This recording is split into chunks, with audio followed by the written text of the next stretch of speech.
In this video, we're going to be talking about how to fix your My Nintendo Rewards problem. So the first thing you want to do is check your internet connection. Go to System Settings, Internet and Internet Settings to make sure that you're connected to the internet connection. If your internet is not working properly or is not stable, restart your router if needed. The other thing you want to do is go to account.nintendo.com and sign in and make sure that your account is verified.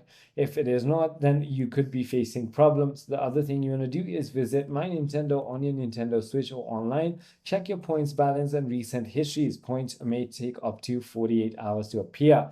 If that is not the case, not all activities award points. Digital purchases, game check-ins and missions can earn points. Simply check the activity rule on My Nintendo.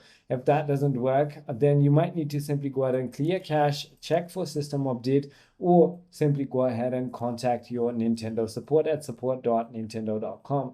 I hope this video clarifies everything for you. If you have further more queries, feel free to comment down below, and I'll see you on the next one.